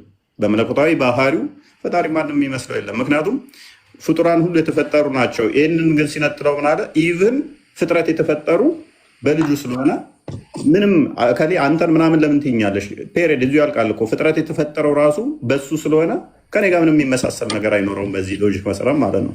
ምክንያቱም እኔ ራሱ በሱ የተፈጠርኩ ስለሆነ ንጽጽርሽ ይቆማል። ንጽጽርሽ ይቆማል አያት። ምክንያቱም ተመሳሳይ አይደሉም። ተመሳሳይ ያልሆኑ ነገሮችን አላህንና የሆነች ጦጣን አንተሽ አታነጻጽሪም። ምክንያቱም ሁለቱ አብረው የሚሄዱ ስላልሆነ። ቆይ ለምንድን ነው ሀሳቤን የምታስጠፋብኝ? እኔ ያልኩህ አሁን አንተ ምሳሌ ማለት ራሱን እግዚአብሔርን የሚመስል ነው አልከኝ። ስለዚህ ዘፍጥረት ላይ መልክና ምሳሌ የሚል ስላለ ምሳሌ ሰዎችን በምሳሌው ስለፈጠረ አንተን ይመስላል ማለት ነው። እና ምንድን ነው የምትለኝ? ቆይ በራስሽ ሎጂክ ነው ያስኩሽ እኮ። ምን ማለት ነው ባህሪ ብዬ ስልሽ እሱን የሚመስል አልሽኝ። ባህሪ ምንድን ነው ደግሜ ልጠይቅሽ። እኔ ምሳሌን ቅድም የጠየቅኩህ አሁን ምሳሌ ላይ ነበር አይደለ? እኛ ምሳሌ ችግር የለውም። ምሳሌ እዛው ዘፍጥረት ምዕራፍ 1 ቁጥር 27 ላይ ቁጥር 28 ይመልስልሻል። ስለዚህ አንብቢው። አምላክ ባህሪው ለምሳሌ መፍጠር ነው፣ ገዢ ነው። ያንን ገዢ ግን እሱ የባህሪ ገዢ ነው። በጸጋ ለፍጡራኑ ሰጠ። በጸጋ ሰዎች እንዲገዙ ማለት ነው። እሱ ገዢ የነበረውን በባህሪ ለፍጡራን ሲሰጠው እሱን የሚያሳየ ነው። ይሄንኛው ግን ከመግዛት ጋር የሚታይ ብቻ ሳይሆን ምንድነው እሱ የፈጠረውም እሱ ነው። ስለዚህ ሁለቱ አብረው መሄዱ አይደለም። ዮሐንስ ወንጌል ለምሳሌ ምዕራፍ 10 ቁጥር 30 ላይ እኔና አብ አንድ ነን ይላል። ባህሪ ተባህሪ የተተካከለ ስለሆነ ማለት ነው። ኤኒዌይስ ስለዚህ እኔ አዩቲ አንቺ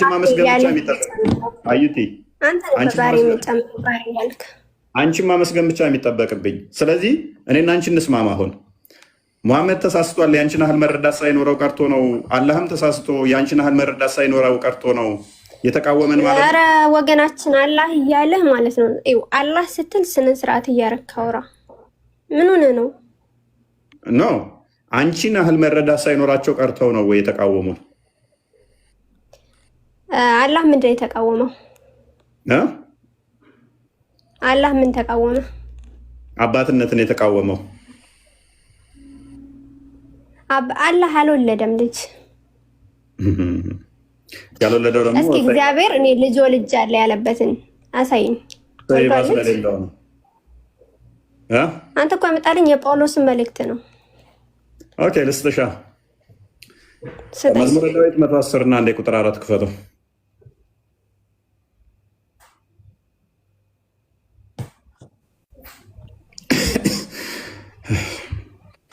ይኸውልህ ያለ ዳዊት ነው። ስለ ኢየሱስ ምን አገናኘው? የተነገረው ለዳዊት አንዴ ለዳዊት ነው ብለሻል። ይሄንን ራሱ ክርስቶስ ኮት ያደርገዋል ሉቃስ ወንጌል ላይ። እኔስ ወንጌል ሉቃስ እንጂ ኮት ያደረገው ኢየሱስ አይደለም ነው ወገን። ራሱ ኢየሱስ ኮት ያደርገዋል። ኢየሱስ ይናገረዋል። መዝሙረ ዳዊት 110 ቁጥር 1 አንብበው ወይንም አንብበው። ከዚህ አንድ ልክፈተው። ለኔ ብዙ ማይታየኝ ነው። ሶሪ። ጥሩ ችግር የለውም። እግዚአብሔር ጌታዬን ጠላቶች ለእግር መቀመጫ እስካደርግልህ ድረስ በቀኜ ተቀመጣለሁ። እግዚአብሔር የኃይልን በትር ከጽዮን ይልካል፣ በጠላቶቹ መካከል ግዛ። ከአንተ ጋር ቀድሞ በኃይል ቀን ቅዱሳን ብርሃን ከአጥቢያ ኮከብ አስቀድሞ ከሆድ ወለድኩ። ወለድኩ ያለበትን አምጣለችኝ። ከአጥቢያ ኮከብ አስቀድሞ ፍጥረታት ሳይፈጠሩ መላእክት ሳይፈጠሩ ከሆድ ዛሬ አይምን ወለድኩ ይላል። እግዚአብሔር እዚህ ጋር ጠይቀ ተስማመው። እግዚአብሔር ኢየሱስን የወለደው ከሆዱ ነው ማለት ነው። ሆድ ሲባል እንደዚህ አካላዊ ቦዲን ማለት ሳይሆን ቃሉ ነው እና ቃሉ ደግሞ የአብም የባህሪ ልጁ ነው፣ የባህሪ ቃሉ ነው፣ ከሱ የተገኘ ነው ብለን እናምናለን። አዎ ማን ያለ ሆድ እያለ አንተ ሆድ ማለት ሆድ አይደለም የምትለኝ? ምክንያቱም እግዚአብሔር መንፈስ እንደሆነ ደግሞ እናምናለን እኛ። ቃል አለው ግን ያ መንፈስ የሆነው አምላካችን ቃል አለው። ቃሉ ከሱ ነው። የአብ የባህሪ ቃሉ ነው፣ የባህሪ ልጁ ነው። ስለዚህ ምን ብለን እናምናለን? ልጅ ብለን እንጠራዋለን። ቃሉን ልጅ ብለን እንጠራለን። አንዱ በአንዱ ህልው የሆኑ ስለሆኑ ማለት ነው።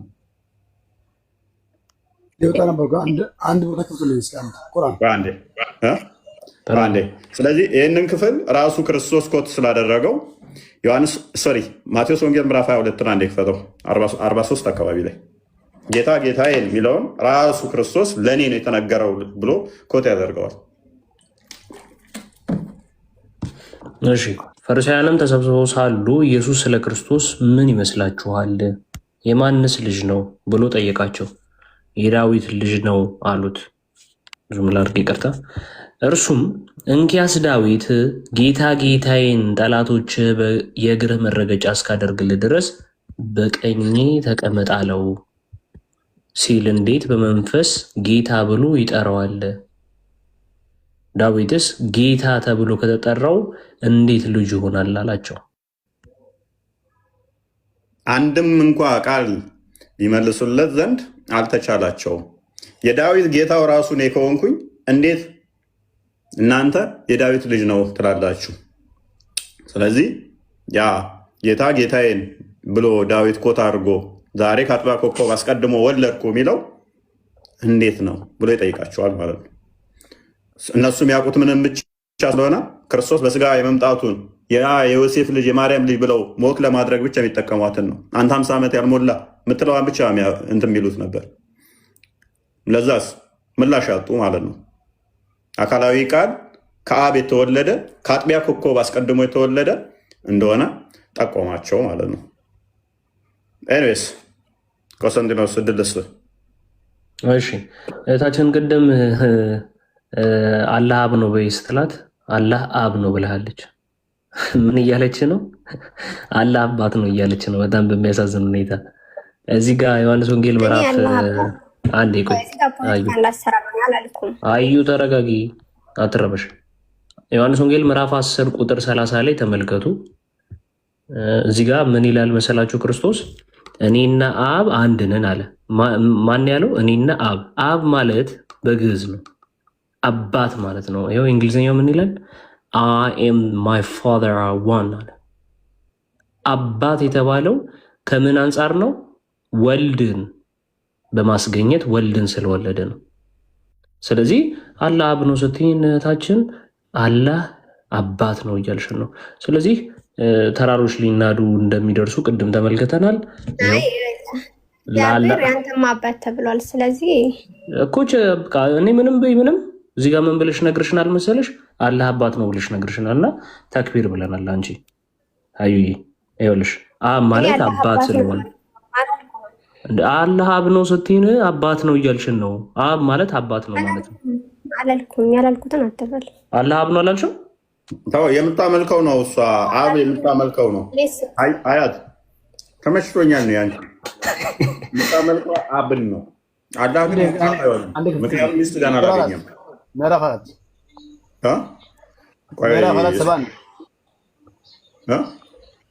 ምዕራፍ 4 1:71 አንጋዝ ከወተልኝ። ኦኬ የይሁን ቃል ነው። ጭራሽ እሱ አንተን አይደግፍህም፣ ይመታል። ጭራሽ ችግር የለም ከወተልኝ አይደግፍህም። ጭራሽ አንተ ወጥመድ ውስጥ ቆይ ከመክፈት በፊት ያላ ሌላ እንደገባ የጠቀስከው ጥቅስ እንድንሄድ ያላ ቃል ፍጡር ነው ፍጡር አይደለም? አዳምጠኝ፣ አንዴ አዳምጠኝ። ከዛ በኋላ ታወራለህ። ፖለቲካ መጠቀም አይደለም፣ ስለ ሃይማኖት የምናወራው አይደል? ፖለቲካ መጠቀም ፍልስፍና መጠቀም አያስፈልግም። ቅድም ሚውት መያዝ የለብህም ሲጀመር ማለት ነው። ፊታዊ ልትሆን ይገባል። ገብቶካል? አንደኛ መጀመሪያ ያው ልጅን አላወገዘም ያልክ ነበረው። ልጅን ቃል በቃል አውግዟል ያልክ ነበር። ይሄው አሁን ክፍትልኝ። አሁን ሱረቱ ምዕራፍ 4 ያላ ቁርአን ክፍትልኝ አንብበው። እናንተ የመጽሐፍ ሰዎች ሆይ በሃይማኖታችሁ ወሰንን አትለፉ፣ በአላህም ላይ እውነትን እንጂ አትናገሩ። የመርያም ልጅ አልመሲህ ኢሳ የአላህ መልእክተኛ ወደ መርያም የጣለው ቃሉም ከእርሱ የሆነ መንፈስ ብቻ ነው። በአላህና በመልእክተኛው እመኑ። 3 ናቸው አትበሉም፣ ተከልከሉ፣ ለእናንተ የተሻለ ይሆናልና። አላህ አንድ አምላክ ብቻ ነው፣ ለእርሱ ልጅ ያለው ከመሆኑ የጠራ ነው። በሰማያትና ምድር ያለው ሁሉ የእርሱ ነው፣ መመኪያም በአላህ በቃ። ኦኬ ተመልከት። ገብቶካል? ተመልከት። አንድ አመልከተኝ። እኔ ያመጣው ማረጃ እኮ ነው ያመጣው። ተመልከት። የሚለው ማለት ነው የሚለው ማለት ነው። አዳምጥ አቤት አድማ ወገናችን አዳምጠን ቀድማ አዳምጥ። ማረጃ መጣው እኔ ነኝ አይደል? ቀድማ አዳምጠኝ። ማረጃ መጣው እኔ ነኝ እኮ። ስለዚህ በዚህ ቦታ ምን ተረዳን? ለአላህ ልጅ የለውም ማለት ነው። ለአላህ ልጅ የለውም። መሲህ አልመሲህ ዒሳ አለይሂ ሰላም የማን ልጅ ነው? የማን ነው? የአላህ ሁን በሚለው ቃል የተገኘ ነው። በቃ አላህ አይልም። ሁን በሚለው ቃል ምክንያት ማለት አይልም። ለምን ቀጥፎ ለምን ዋሸው? አጭበርባሪ ማይለው ነው የምትለው ማሳደብ አይደለም። አጥንዴ ኩን የምትለዋን አሳየኝ። የትኛው ቃል ነው ኩን የምትለው? ያ አህል ኪታብ ላ ተግሉ ፊ ዲኒኩም እናንተ አንብበው እኮ ላ ተግሉ ፊ ዲኒኩም ወላ ተቁሉ ዐላ ላህ ኢላ ልሐቅ ኢነማ ልመሲሑ ዒሳ ብኑ መርየም ረሱሉላህ ወከሊመቱሁ አልቃሃ ኢላ መርየም ወከሊመቱሁ አልቃሃ ኢላ መርየም ጌታ ለኩን የሚለው ምን ማለት ነው? ከሊመቱ ምን ማለት ነው? መጽሐፉን ይሄ መጽሐፍ ማለት ቁርአን የኔ ነው አይደል? የኔ አይደል? ኩን የሚለው የትኛው ነው? ወከሊመቱሁ እኮ አዳምጠኛ። ወከሊመቱሁ የዋሸኮ እንትን ነው የነገርኩህ እኮ ነው። ወከሊመቱ ማለት ንግግሩ ተራቆማለሁ። ለምን ትቀጥፋለህ? በራስ መጽሐፍ ላይ ለምን ትዋሻለህ? ለምን ታቀርባለህ? አንተ እኮ ከሊመቱሁ አልቃሃ ያቋቋመ የነገርኩህ ንግግሩ ነው። ቃሉም መንፈሱም ነው። በቃ እኮ ወከሊመቱሁ አልቃሃ ኢላ መርየም ወሩሑ ሚንሁ አዳምከ ወከሊመቱ አልቃሃ ማለት ነው። ታውቃለህ? ምን ማለት ነው? የሆነ ቃሉ ነው። ይሄዋ ቃሉ ምንድነው? ቃሉ ደግሞ ቁጥር አይደለም። ቅድም ተግባብተናል። ስለዚህ ከእርሱ የሆነ ቃሉ ነው። አንድ መንፈሱም ነው የሚለው ቃል ምክንያት የተገኘ ነው። አዳምጥ። የራሴ መጽሐፍ አይልም ነው ቀጥፈው አንድ አማርኛው መልሰው እናንተ ነው ዋሸው አጭበርባሪ አጭበርባሪ አንተ ነህ። ለምን ትሰደባለህ? መሰደብ አይደለም ዲን መመራት አለብህ። ሰዎችን መመራት አለብህ። በመሰደብ አይደለም። እሺ ሶሪ አትበርብራ፣ አትዋሽ። ማጭበርበር ያልኩት እውነትም እያጭበረበርክ ስለሆነ ሪዝም የማይል ቃልን እያልክ ስለሆነ ኩን የሚል ቃል አለ። ወከሊመቱሁ አልቃማት ንግሩ ማለት ንግሩ ምንድነው? ኩን የሚለው ቃል ነው። ንግሩ ማለት ዋሸው፣ አትዋሽ። አባቱ በላይ ቃል ነው ማለት አትዋሽ። ኩን የሚል ቃል የለም። በእናትህ አትዋሽ። ለምን ዋሸው? ወላሂ አለበል። እስቲ ኩን የሚል ቃል ወላሂ አለበል። ወከሊመቱሁ አልቃሃ ኢላ መርየም የቅራ ወላሂ አንተ ከአባቱ በላይ ማቃቀለው ማለት ቡዳምነት ነው። ሀቢቢ ምን ነው ወገናችን እኮ ከአባቱ በላይ ስለማላቅ ሪከርድ አድርጉትና ፖስቱለት ናከፍበት። አሁን የጠቀስከው ላይ ኩን ምትል ቃል አለች። ወላሂ ወላሂ ዛሬን አያሳድረኝ ከዋሸው በል። ንጽጽር አቆማለሁ እኔ ከዋሸውኝ ነኝ። ማይክን አንሳው፣ ሪከርድ አድርጉት። እስልምና ለውሸት አይቆምም። ክፈታው ማይክን ክፈተው። ኢንቫይት እየላኩልን ወላሂ ወላሂ አለበል። ለምን ታስሆነ የነገርኩህ ወከሊመቱሁ አልቃሃ ኢላ መርየም ወላሂ ወላሂ ወከሊመቱሁ አልቃሃ ማለት ወከሊመቱሁ አልቃሃ ማለት አዳምጠኛ ወከሊመቱ አልቃሃ ማለት አላህ ኩን በሚለው ቃል ሌላ ቶፒክ ውስጥ አትግባ። ሎክ 2006 አለ ተረጋጋ። በአረብኛ መደበቅ ዘንድሮም አልተዋችሁም። እድሜ ልክ መዋሸት አሁንም ተዋሻለህ። ኢስላም በውሸትማ ጠገነህ አታቆመው። የመጽሐፍ ባልተቤት እያልኩ ነው። የቁርአን ያነበብኩልህ የመጽሐፍ ባልተቤቶች እያልኩ ነው። ተረጋጋ። እሺ ተረጋጋ። አንድ አመጣው ጥቅስ እኮ ነው ነግሬ ነበር። እዛ ውስጥ አትግባ፣ ወጥመድ ውስጥ ትገባለህ ብዬ ነግሬ ነበር ገና ስጠቅሰው። ለዚህ ልትፈራገጥ እንትን አትበል። ስለዚህ ቃሉ ምንድን ነው የሚለው? ከእርሱ የሆነ ቃሉ መንፈሱም ብቻ ነው የሚለው። ስለዚህ ያላ ቃል ደግሞ ምን ብለው ነው የሚያምኑት? ፍጡር አይደለም። ከለም አላ ሱራ 9:6 ላይ ፍጡር አይደለም። እሱ መሰረት አድርገው ቁርአን እንኳን ፍጡር አይደለም ብለው ነው የሚያምኑት። ስለዚህ ካላ የሆነ ቃሉ መንፈሱም ነው ካለን፣ ስለዚህ ምንድነው እያለን ያለው ማለት ነው? ተጣለች ይላል። አንድ ነገር ከመጣሉ በፊት አለ ማለት ነው። ኦልሬዲ አንብበው ክፍሉን። እናንተ የመጽሐፉ ሰዎች ወይ በሃይማኖታችሁ ወሰንን አትለፉ፣ በአላህም ላይ እውነትን እንጂ አትናገሩ። የመሬም ልጅ አልመሲህ ኢሳ የአላህ መልእክተኛ ወደ መሬም የጣላት ተጣለ ከተባለ ከመጣሉ በፊት ኦልሬዲ ኤግዚስት ያደርግ ነበር ማለት ነው። ወደ ማን የጣላት? ወደ ማን የጣላት? ኢስላም ወደ መርየም። ምንድን ነው የጣለው? ምኑን የጣለው? የጣለው አላህ ነው።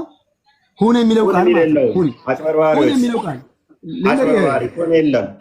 ቃሉን ነው የጣለው። ሁን የምትለው በቅንፍ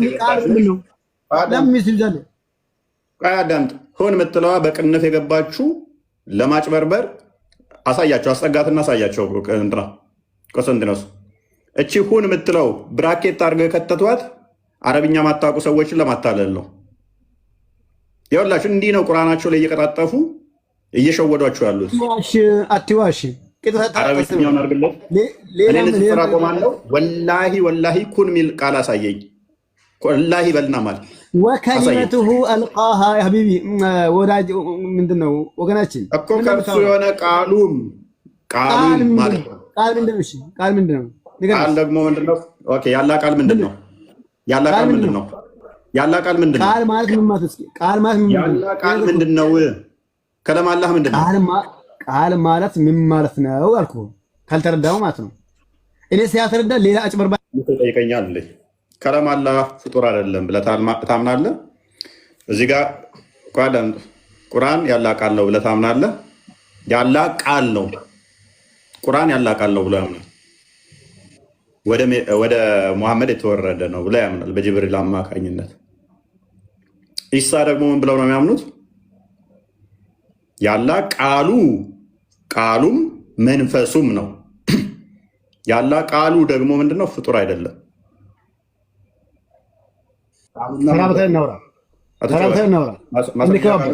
ማስረጃ ከሌለ ማስረጃ ከሆነ አዳምጣው። ስለዚህ ቃሉና መንፈሱ ነው። ቃሉና መንፈሱ ከሆነ ደግሞ ወደ መሬም ጣላት ከተባለ አንድ ነገር ጣላችሁት ከተባለ ከመጣሉ በፊት ኦልሬዲ ኤግዚስት ያደርግ ነበር ማለት ነው። ወደ ማን ተጣለ ነው? ወደ መሬም። ስለዚህ ስጋው ኢሳ ስጋው ፍጡር ነው፣ ከመሬም የተገኘ ነው ስጋው። ነገር ግን ኢሳ ፍጡር ብቻ አይደለም ቃሉም ነው። የአላህ ቃሉም ፍጡር አይደለም ብላችሁ ካመናችሁ ኢሳ ስለዚህ ፍጡርም ፍጡር ያልሆነም እዟል ማለት ነው። ቁርአናችሁ ወረቀቱ ፍጡር ይሆንና ቃሉ ፍጡር እንዳልሆነ ሁሉ ኢሳም በተመሳሳይ ምን ይሆናል? ስጋው ከመሬም ሲወለድ ስጋው ፍጡር ይሆናል። ነገር ግን ፍጡር ብቻ አይሆንም ማለት ነው። ፔሬድ ፓራፍሬዝ አድርገው ቆስጠንጢኖስ። እሺ ማስረጃ ታወራለህ። ዝም ብለህ ተረት ተረት ታወራ። በቃ እንዴ ለምንድን ነው የሚታፍነው? ና ከፍ በል በቃ። አንድ ነቢይ ያላ ቃሉ ነው የተባለ አንድ ነቢይ ጥቀስልኝ። ና ተመለስ። ለምንድን የምትሮጠው? እኔ የሚለው ማለት ነው የአሁኑ ቶፒክ እንጨርስና ሌላ ቦታ እንሄዳለን። ገብቶካል? ለአሁኑ ማረጃ አምጣ ብሎኛል። ይኸው 2000 ሰው አለ። ማረጃ አመጣለሁ፣ ቁጭ አድርጋለሁ። ገብቶካል? ወከሊመቱ አልቃ የሚለው ቃል ኩን የሚለው ቃል ነው ወይ ካልከኝ ይኸው ማረጃ ክፈትልኝ። ማን ነው? ምዕራፍ 3 59 ለምን ምዕራፍ 3 ጋር ትሄዳለህ? ኩን ምትል ቃል አሳየኝ አልኩህ። እዚህ እያሳየሁ እኮ ነው። ማረጃ አምጣለሁ እኮ ነው ያመጣለሁ እኮ። ወከሊመቱ አልቃ ኢላ መርየም ማለት ኩን የሚል ቃል ነው። ለሱ ማስረጃ በእናትህ አትጩህ። እዚህ ውስጥ ማሳየት ከቻልክ ቀጥል። ወንድሞቼ ሙስሊሞች በትንሹ 600ዎቹ ሙስሊም ናችሁ። አያችሁ አይደል? በውሸት ነው የሚያሳፈው እውነቱን። አዳምጥ በእናትህ። እዛም አትሮጥ።